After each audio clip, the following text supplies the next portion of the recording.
আমি আপনাদের সতর্ক করে দিচ্ছি। পরে বলবেন যে আমি সতর্ক করিনি, আমি আপনাদের সতর্ক করে দিচ্ছি।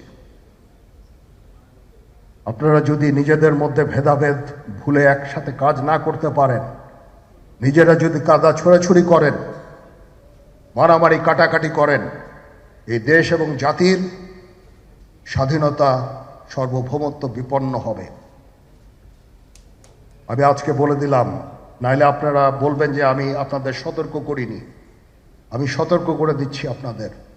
আমার অন্য কোনো আকাঙ্ক্ষা নাই, আমার একটাই আকাঙ্ক্ষা, দেশ এবং জাতিটাকে একটা সুন্দর জায়গায় রেখে ছুটি করা। I had enough. Was last 7-8 months I had enough. আমি চাই দেশ এবং জাতিকে একটা সুন্দর জায়গায় রেখে আমরা সেনানিবাসে ফেরত আসবো। আরেকটা জরুরি বিষয় যেটা আমি ভাবলাম যে আপনাদের সাথে আমি শেয়ার করি। দেশের এই আইন শৃঙ্খলা পরিস্থিতি খারাপের পিছনে কিছু কারণ আছে। প্রথম কারণটা হচ্ছে যে আমরা নিজেরা হানাহানির মধ্যে ব্যস্ত, একজন আরেকজনের বিরুদ্ধে বিষোদ্গারে ব্যস্ত। এটা একটা চমৎকার সুযোগ অপরাধীদের জন্য। যেহেতু আমরা একটা অরাজক পরিস্থিতির মধ্যে বিরাজ করছি, তারা খুব ভালোভাবেই জানে যে এই সময়ে যদি এই সমস্ত অপরাধ করা যায় তাহলে এখান থেকে পরিত্রাণ পাওয়া সম্ভব। সেই কারণে এই অপরাধগুলো হচ্ছে। আমরা যদি সংগঠিত থাকি, একত্রিত থাকি, তাহলে অবশ্যই এটা সম্মিলিতভাবে মোকাবেলা করা সম্ভব হবে। Police, RAB, BGB, TGFI, NSI এগুলো দেশের জন্য অত্যন্ত গুরুত্বপূর্ণ কাজ করেছে অতীতে। খারাপ কাজের সাথে অসংখ্য ভালো কাজ করেছে। আজকে যে দেশের স্থিতিশীলতা, দেশটাকে যে এত বছর স্থিতিশীল রাখা হয়েছে, এটার কারণ হচ্ছে এই সশস্ত্র বাহিনীর বহু সেনা সদস্য, সিভিলিয়ান সবাই মিলে এই অর্গানাইজেশনগুলোকে, অসামরিক, সামরিক সবাই মিলে এই অর্গানাইজেশনগুলোকে এফেক্টিভ রেখেছে। সেই জন্য আজকে সুন্দর, এতদিন ধরে আমরা একটা সুন্দর পরিবেশ পেয়েছি। এর মধ্যে যারা কাজ করেছে, যদি অপরাধ করে থাকে সেটার শাস্তি হবে, অবশ্যই শাস্তি হতে হবে। না হলে এই জিনিস আবার ঘটবে। আমরা সেটাকে বন্ধ করতে চাই চিরতরে, কিন্তু তার আগে মনে রাখতে হবে আমরা এমনভাবে কাজটা করব এই সমস্ত অর্গানাইজেশনগুলো যেন আন্ডারমাইন না হয়। আজকে পুলিশ সদস্য কাজ করছে না, এটা বিশাল বড় কারণ হচ্ছে অনেকের বিরুদ্ধে মামলা, অনেকে জেলে। RAB, BGB, DGFI, NSI panicked. বিভিন্ন দোষারোপ, গুম, খুন ইত্যাদি তদন্ত চলছে। অবশ্যই তদন্ত হবে, দোষীদের বিচারের আওতায় আনতে হবে। এমনভাবে কাজটা করতে হবে যেন এই অর্গানাইজেশনগুলো আন্ডারমাইন না হয়। এই অর্গানাইজেশনগুলোকে যদি আন্ডারমাইন করে আপনারা মনে করেন যে দেশের শান্তি শৃঙ্খলা বিরাজ করবে, সবাই শান্তিতে থাকবেন, সেটা হবে না, সেটা সম্ভব না। আমি আপনাদের পরিষ্কার করে বলে দিচ্ছি, এই দেশের শান্তি শৃঙ্খলা রক্ষার দায়িত্ব খালি সেনাবাহিনীর না। 2 লক্ষ পুলিশ আছে, বিজিবি আছে, র্যাব আছে,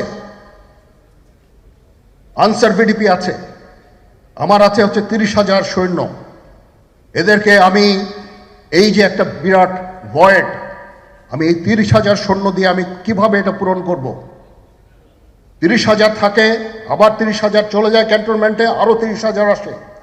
এটা দিয়ে আমরা দিন রাত আমরা চেষ্টা করে যাচ্ছি। এখানে যে সমস্ত উচ্ছৃঙ্খল কাজ হয়েছে সেটা আমাদের নিজস্ব তৈরি, এটা আমাদের নিজস্ব ম্যানুফ্যাকচার, আমরা নিজস্ব এইগুলো তৈরি করেছি। এই বিপরীতমুখী কাজ করলে এসে কখনো শান্তি শৃঙ্খলা আসবে না। এই জিনিসটা আপনাদের মনে রাখতে হবে। তদন্ত কমিশন হচ্ছে, আবার একটা আমাদের সর্বদা আমরা চেষ্টা করব তদন্ত কমিশনকে সহায়তা করতে। যে ধরনের সাহায্য সহযোগিতার প্রয়োজন হয় আমরা করব। আমরা দেশে একটা ফ্রি ফেয়ার অ্যান্ড ইনক্লুসিভ একটা ইলেকশনের জন্য দিকে ধাবিত হচ্ছে এবং তার আগে যে সমস্ত সংস্কার করা প্রয়োজন অবশ্যই সরকার সেদিকে খেয়াল করবেন। আমি যতবারই ডক্টর ইউনূসের সাথে কথা বলেছি, he completely agrees with me.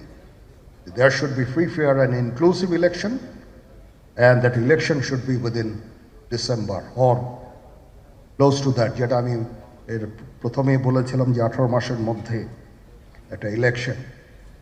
আমার মনে হয় যে সরকার সেদিকেই ধাবিত হচ্ছে।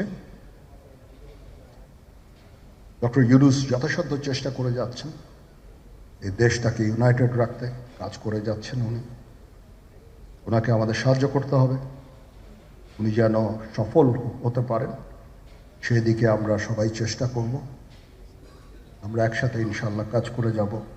আসেন আমরা নিজেদের মধ্যে মারামারি কাটাকাটি না করে আমরা উই ইউনাইট আওয়ারসেলস, দেশ জাতি যেন একসাথে থাকতে পারি সেদিকে আমাদের কাজ করতে হবে। আমাদের মধ্যে মতের বিরোধ থাকতে পারে, চিন্তা চেতনার বিরোধ থাকতে পারে, কিন্তু দিন শেষে যেন আমরা সবাই দেশ এবং জাতির দিকে খেয়াল করে আমরা যেন এক থাকতে পারি।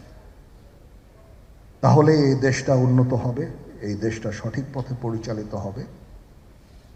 না হলে আমরা আরো সমস্যার মধ্যে পড়তে যাব। বিশ্বাস করেন, we don't want to head, ওইদিকে আমরা যেতে চাই না। আমি আপনাদের সতর্ক করে দিচ্ছি, পরে বলবেন যে আমি সতর্ক করিনি। আমি আপনাদের সতর্ক করে দিচ্ছি, আপনারা যদি নিজেদের মধ্যে ভেদাভেদ ভুলে একসাথে কাজ না করতে পারেন, নিজেরা যদি কাদা ছোড়াছুড়ি করেন, মারামারি কাটাকাটি করেন, এই দেশ এবং জাতির স্বাধীনতা সার্বভৌমত্ব বিপন্ন হবে। আমি আজকে বলে দিলাম, নাইলে আপনারা বলবেন যে আমি আপনাদের সতর্ক করিনি। আমি সতর্ক করে দিচ্ছি আপনাদের। এই দেশ সুখে শান্তিতে থাকতে চাই, আমরা চাই না হানাহানি কাটাকাটি মারামারি। সেই উদ্দেশ্যে আমি কাজ করে যাচ্ছি, আমরা কাজ করে যাচ্ছি। আমাদের সেনাবাহিনীর প্রতি আক্রমণ করেন না। একটা কমন জিনিস আমি দেখতে পাচ্ছি, সেনাবাহিনী এবং সেনা প্রধানের প্রতি বিদ্বেষ কারো কারো। কি কারণে আজ পর্যন্ত আমি এটা খুঁজে পাইনি। আমরা হচ্ছে একমাত্র ফোর্স যেটা আপনাদের জন্য কাজ করে যাচ্ছি, দাঁড়িয়ে আছি প্ল্যাটফর্মে। Of course navy and air force, navy chief আবার মন খারাপ করে করছে, navy air force all, we all আমাদেরকে সাহায্য করেন, আমাদেরকে আক্রমণ করেন না, আমাদেরকে অনুপ্রাণিত করেন, আমাদেরকে উপদেশ দেন। কোনো একটা সমস্যা হয়ে গেলে আমি জাহাঙ্গীর স্যারের স্বর্ণপন্ন হই এবং উনি আমাকে উপদেশ দেন, সিনিয়র জেনারেলরা আমাকে উপদেশ দেন, আমি সবার কাছে স্বর্ণপন্ন হই।